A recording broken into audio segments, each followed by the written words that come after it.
My desired situation is to convince myself that without any doubt that I am beyond this body and beyond this mind. My problem is that when one part of me says it's possible, immediately another part of me jumps in and says it's not possible, giving reasons, not necessarily with awakening, but in day-to-day thoughts. Therefore, my question is, who is the one stopping, not recognizing? When I sit with this question, no one comes to answer. It's just silence. So let's just say that, let's go to the example of the king and the pauper. Um, when the king, the example is for anyone who doesn't know, the king is in his palace. He decides one day, I want to go and believe myself to be a pauper. I want to know what it's like to live like the commoners do. And I go down to there and I take off my robe and my throne and my crown and I go out into the marketplace. And I say to my staff, don't bother me. Let me live this authentically. Don't interrupt me. And I will let you know when I'm ready to come back to the palace and you can take me back. So he goes out there, then forgets he is the king and starts living like a pauper.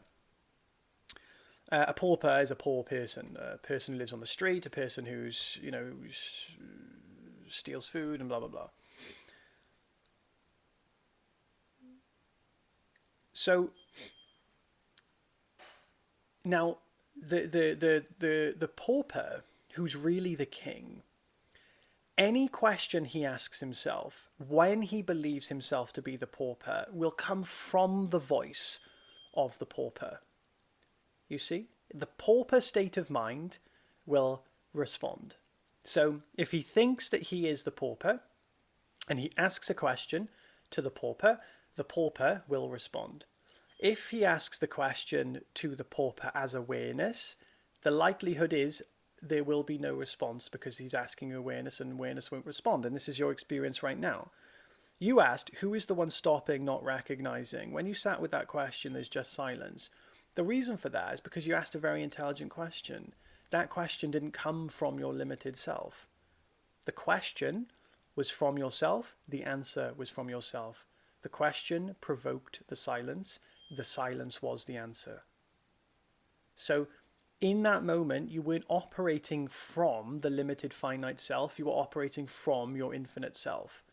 That was the place from which you asked the question. If you ask the question, why is it so hard in this life? Why do I need to suffer? Why does all these things happen? You'll get a response from the finite self because it's a question from the finite self that is asking the finite self, you see? So think of it like this. You are always infinite. Sometimes you operate limited. Sometimes you operate with a veneer of limitation over your mind. But you're always infinite. So you're always an infinite conscious being expressing its own individual personal experience through an individual finite mind.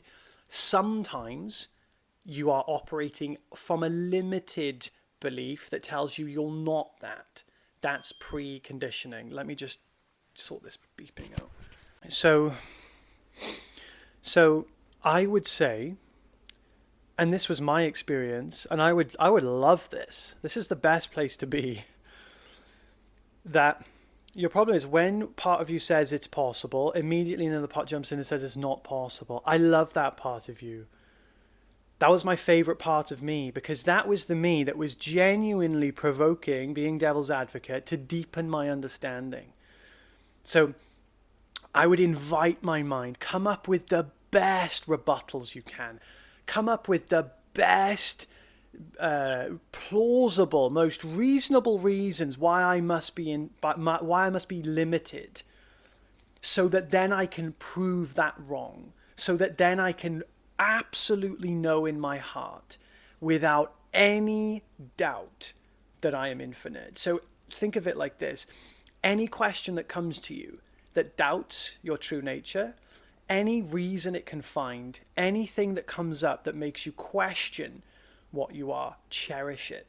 Because those questions will create an even deeper, more integrated realization. So I encourage all of those questions. I would love that part of you. Don't think of it as, oh, it's the part of me that doubts, I must be wrong. No, start seeing it with interest, curiosity, passion. Let that passion, curiosity channel the answers. Whether it's from me, somebody else, a YouTube search, just be interested and glad that you have these questions, because these questions are going to give you absolute conviction one day. And the more convicted you are, arguably, the more happier you're going to be.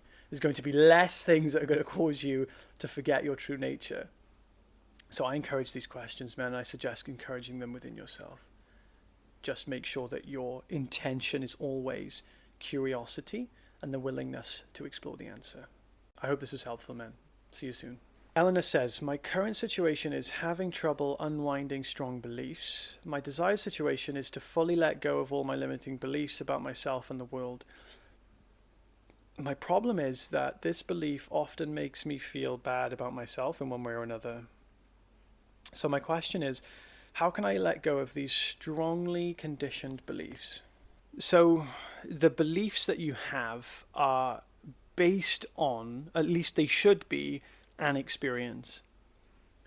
But the thing is, we choose our beliefs ultimately. You chose to believe that Santa Claus is real, even though you had no evidence.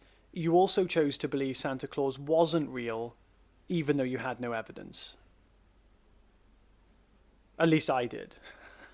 Everybody told me Santa Claus is real. I believed in him. I thought he'd come down the chimney. I never seen him though, so there was no evidence for that. And I chose to believe that. Then, everybody told me Santa Claus isn't real. Well, everybody told me he was real before, and now everyone's telling me he's not. I then chose to believe that he's not real. I didn't have any proof of before. I didn't have any proof after. It was all speculation. So we don't necessarily need to have evidence to believe something. So, however, it's a lot easier when we have evidence. It's pretty easy if we have evidence. Now, in order to uproot your beliefs, you need to recognize the truth in them. What is the truth that your beliefs are saying? And if your intention is truth, not just like speculation or plausibility, then don't look to believe in something, look for the truth in something. Because a truth is not a belief. It's not a belief that I'm talking to the camera right now. It's true. So instead of having beliefs, just see truths. Change your intention to see the truth in something and have that as the guiding force of your experience. So I'm not suggesting you don't have this to begin with, but what I'm saying is that your question is about unwinding beliefs. So to unwind the beliefs, change your intention to see the truth. And the truth will uproot the beliefs. Because a truth is way stronger than a belief. It's a fact. A belief could be false, right? A belief implies doubt. So be vigorous on wanting to know the truth. And then you'll always find that you come to the truth of all your beliefs. So you can quite literally write down your limiting beliefs and then ask yourself, is it true? If it's not true, you don't believe in it, write down what you do know is true. And then that's pretty much the easiest way to solve it. The sticky beliefs are the ones you're choosing, the ones you think you have more evidence of. I believe I'm limited. I believe I'm unworthy. If you can't uproot those beliefs, you must believe you have evidence to prove that. Because if you believe you're limited or unworthy with no evidence, it makes no sense to choose that belief, you see? And if it's not true and you see that, bam, the belief is gone. You see, you don't need to struggle every day. I need to rework the belief. Just know if it's true and know if it's not. Some beliefs are more sticky because they're tied to another belief. We just need to be good at getting to the source belief, that the one that uproots all the rest. And the one that uproots all of them is always the belief in separation, the belief in being limited, temporary, and finite. That's the one core belief that if we solve, that on its own will resolve a lot of other beliefs. There's still other beliefs that we might have to work through. For me, it was a lot of money trauma, a lot of money beliefs around money and things like that. That doesn't necessarily equate to self-realization, but is implicit in a part of it. I had to go through those beliefs too. So that's what I would suggest. I hope that's helpful. Adrian, my current situation is I feel like I'm not living as my authentic self and the conditioned mind is running the show. My desired situation is living from the true self, living a purposeful life and inspiring others to do the same. My problem is I get stuck in my own way, I get in my own way. So my question is how to get out of my own way. And I know you personally, Adrian, and I say this to you. Sometimes we can appropriate answers, and I want to make this specifically in the context. You're in between worlds, so to speak. You're in the process of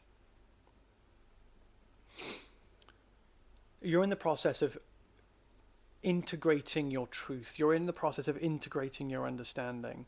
So what that means is that you've got you have a new attitude. You have an attitude that is in direction of the truth, coming from the truth, but then there's the old previous conditioning that is still running in the background. Your job is to cooperate and lovingly. Your main job is to have full compassion for that process. Because when you say, how do you get out of your own way? Well, who is the one that needs to get out of its own way?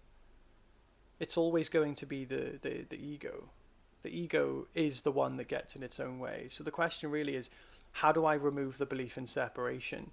Then we'd have to ask, well, do you believe you're separate? I know you would answer me, you would believe no. You would tell me no, you don't believe you're separate. So the question is then, why then do you still have the apparent belief in being separate that's causing you to get in your own way? It's because you're still in the process of relieving yourself of that belief.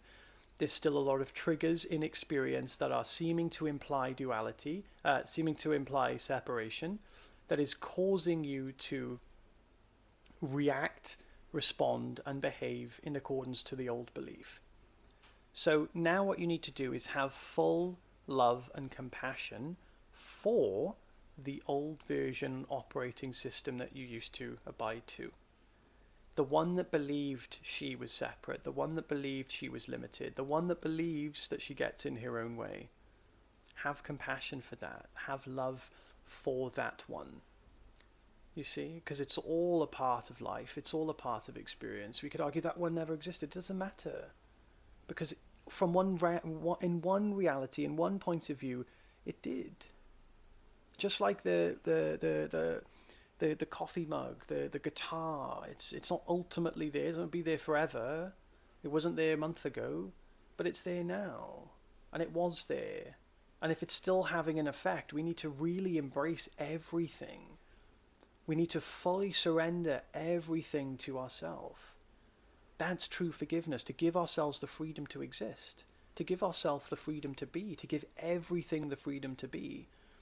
The problem is that we think, I need to be different, I need to be better, I need to stop getting out of my own way. Have this deep sense of infinite acceptance for the person you've been, the person you're becoming, and know that what you are is transcendent above all that. And be there. Be there and lovingly experience it all, because it's not going to stay that way forever. So like a parent watching her child grow, be that loving experience, be that which you know your child is safe to be that place in which you know your child is safe to be. That's the place to be. And I can guarantee you, if you're more gentle with yourself, you're more gentle with your experience, and you bring that attitude to your experience, you won't find any problem with it. You had a follow-up question. Where does the soul come in for effortlessly creating life? Does it have lessons to learn here, or is it just play, have fun, and as everything unfolds? I mean, from my point of view, I don't know. I just think we're here to have fun. I think we're here to learn because we find learning fun. The highest point of view is fun. Honestly, play and fun. And we find learning fun. I don't know why, We just do. We find learning fun. And usually, and we see this in the world, the fun we think is fun leads us to the fun of learning. So people go out there and have rampant parties and blah, blah, blah. They have fun, but then they find that that fun is no longer that fun anymore. And then typically we start to mature what is fun. And this playfulness seems to grow and grow and grow. And eventually we start to love learning. For some people, they love learning when they're born. They love learning all the time. There's no real hierarchy. It just seems to be, and I'm sure you can all vouch for this, that the more fun we have, the more we seem to love the fun of learning and growing as an individual. And obviously we don't grow on an ultimate level, but we do like the process of accomplishing a challenge. It's fun. We even like watching that as a story, even if it's not us. We love watching that happen. We love watching people compete. We love competing. We love doing things like that. We just love that process. We just find it fun. And that's what life is basically doing. That's kind of why we call it the game of life. It's not necessarily a game, but it's just a really fun thing to do. The problem is we take it too seriously. And that's what makes it not fun. Same with any game. I've played competitive card games against people who take it way too seriously, and it kind of makes it not fun, you know. So yeah, I think we're here to have fun and to just see what we find most fun. Typically we find learning fun. So yeah. Stu says, hey Stu, my problem is playing it safe and staying with my comfort zone. Therefore, my question is, what role does non-duality have with manifesting actual change in daily habits? I would say that non-duality is not, when we say non-duality, what I think you mean is, what role does spiritual truth have in making this kind of daily change? Because non-duality is just it's a spectrum of spirituality. It's implicit in the entire thing, but when we talk about non-duality, we're typically pointing towards what it really is to recognize that there's only one thing. So to recognize that, it doesn't necessarily, non-duality doesn't itself manifest change in daily habits. Non-duality is a recognition of the nature of the universe, the nature of reality. Just because we have recognized the nature of reality, it doesn't necessarily mean there will be zero challenges, nothing to learn, nothing to do, nothing to grow from. This is the problem that we face, is that people think that is true, and then they bypass like the rest of their lives and end up in the same ignorance they were in before. What it means is that we now have autonomy. We have now a growing, deepening, infinite freedom where we get to have this beautiful relationship with both individuality and universality. And this relationship, we're aware it's really the same being. However, it's the best of both worlds, because we get to still have the relationship while knowing it's infinite and that we're not really having a separate experience, which creates love, unity, and complete just beauty and compassion while still being able to enjoy it with somebody else, right? So what it means is that we have to go through a stage of to come to this realization means that there's nothing that we won't do if we want to do it, because our happiness is no longer dependent upon anything. So if we want to do something, we will do it, because there's nothing saying don't do it, because your happiness exists here in the comfort zone, you see? So when our happiness is truly unconditional, there's nothing that we won't do.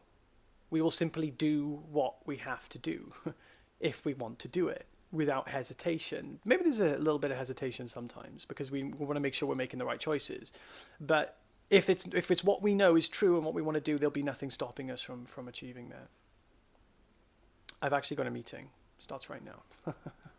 Let me pause this. So the implications, the role non-duality has, is that we all our desires that we have maybe even kept under the rug, shoved under the table, they will start to bubble up, and they will, and because we have no resistance to wanting to do things, because we're not trying to hide from the world in the attempt to protect our happiness, we'll just do it. We'll just go ahead and do it. There's nothing stopping us. So we could say that manifestation is more effortless. That which we want and that which we experience, the gap between that becomes smaller. So yeah, that would be the role. The role is that we just face the changes that need to come for the things that we want without suffering those changes. And because we're not scared of suffering them, because we're not suffering them, we're not hesitating to go and do it. You see? So thank you for the question, Stu. I hope that's helpful for you. The next thing is Dan saying, okay, you got your work cut out for you here with a laughing face. The next question is from Ralph. My situation is I'm currently single after being in a relationship for 32 years. That's a long time, man. My desire is to be in a loving and harmonious relationship with an awakened soul. My problem is that I practically never dated and I live like a hermit in a small village in the country. My question, therefore, is who I have to become for my desire to manifest. So interestingly, the way I was making money before was working for a relationship company for women run by Adam LaDolce. And he's got a fantastic process. He also works with Dr. Gary Lewandowski, and these guys are actually really good at relationships. And I was part of the sales team, so I knew the product. I knew exactly how it works. I went through it all myself while I was working there. And I used to talk about it every single day to 6 people a day. So it's kind of ingrained within me. So the first thing, man, that I would suggest is that you've got to build your confidence again to actually get back out there, because implicit in what you said was, I've never dated. I've been in a relationship for 34 years, implying I have no idea what I'm doing. So you need to get your confidence back and start embracing your masculinity. Typically what can happen in a relationship is that we lose touch with our masculinity. The polarities can become a little bit unbalanced, and typically this is what happens and why we get divorced and break up. I'm not saying this is what happened with you, but it's very likely that it did.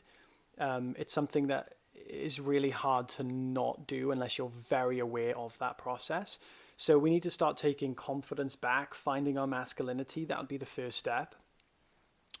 The second step is to get very clear on what you're looking for. I was very specific on this when I met Carla, and just know what you want. And I know you're looking for an awakened soul. Define what that means. Learn about relationships to the point where you know the subtleties that are really important. Another thing then would be you need to now start moving out there. You need to start meeting women. You need to put yourself on dating apps. People have such a judgy mentality towards like dating apps and things, but most people attract unconsciously. This is the thing. If you're not attracting from a conscious, intentional place, you will attract then unconscious, unintentional relationships. And guess what part of us is unconscious? Or unconscious, the subconscious. We attract from our subconscious. Our subconscious is full of creepy crawlers that breach out into the world and attract our trauma. So we don't want to relate from trauma. We want to relate from love. We want to relate from fulfillment. So we need to see then that when we're putting ourselves out there, we have to be so intentional, because the only other option is that we're unintentional. And we have to be very conscious. The only other option is that we're not conscious of what we're doing and what we're attracting.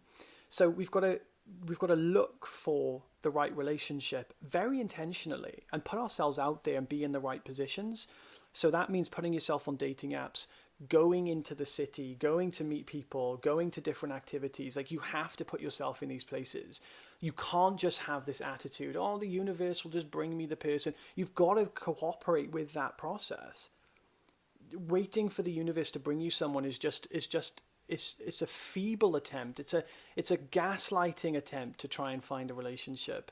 It doesn't really work, right? It's bypassing a lot of confrontation. The second thing would be to just embrace rejection. Embrace rejection and be open to rejecting. You see, there might be some people you have to reject. There might be a moment where you're rejected. Embrace that.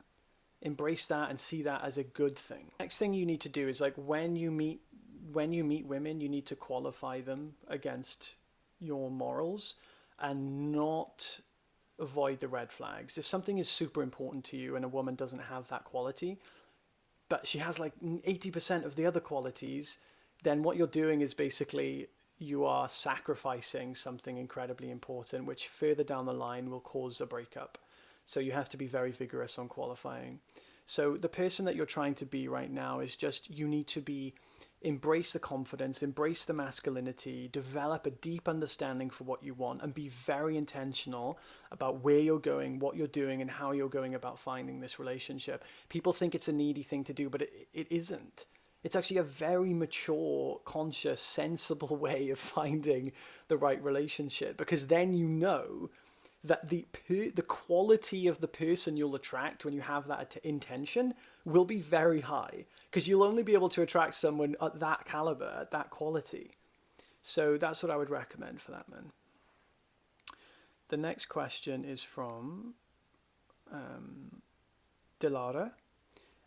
She says that my current situation is that I'm not making enough money to support myself financially, and I also lack the motivation to try harder. My desired situation is that I would like to have an income that is both abundant and not too taxing on my energy, so that I don't have to worry about working harder or having enough money.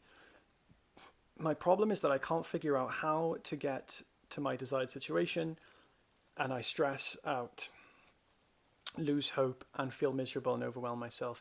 Therefore, my question is, what would be the best path to get to my desired state? So when we want to create something in life, we have to start from the place that it is created. So you said, what's the best path to get to your desired state? Be in your desired state.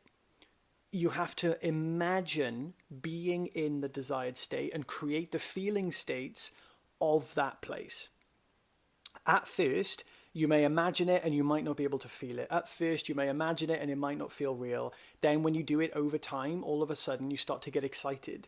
When you start to get excited, you start to enjoy it. When you start to enjoy it, you start to embrace it. When you start to embrace it, you start to move into it. You start to become it in your thought, in your imagination.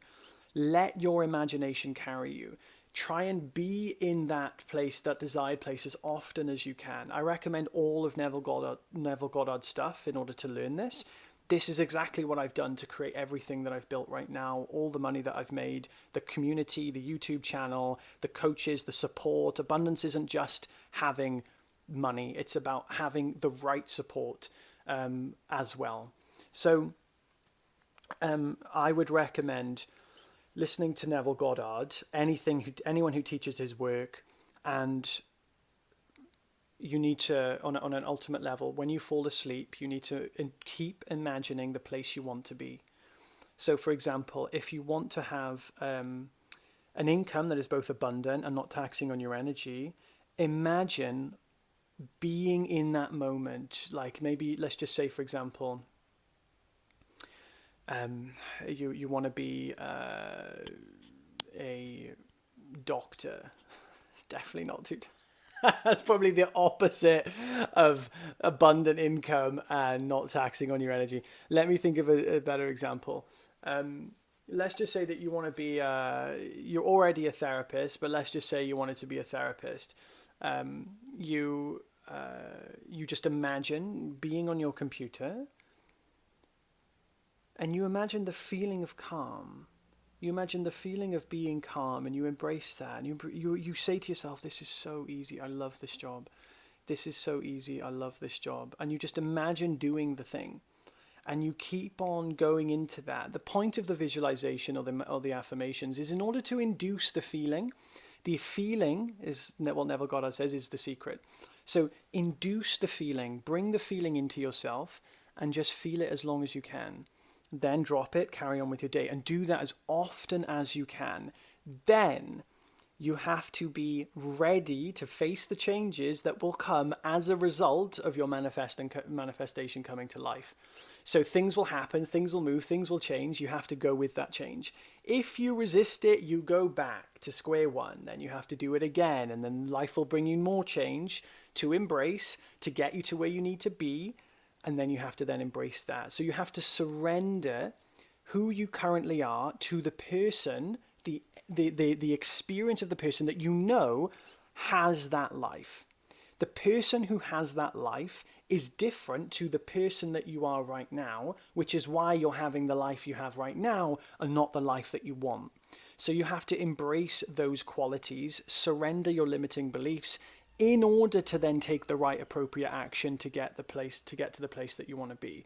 You can't be in the place that you want right now and be like, I want this and this and this, but I don't really want it enough to have it, because that's what you're saying right now. You're saying, I want a job that gets me enough money as possible, that's not taxing on my income, but I don't want to do anything to get there. How can I just have it? You have to embrace the fact that right now you have limited mindset. You have a limited mindset that's holding you back from having it. You need to go through those limitations and create new beliefs.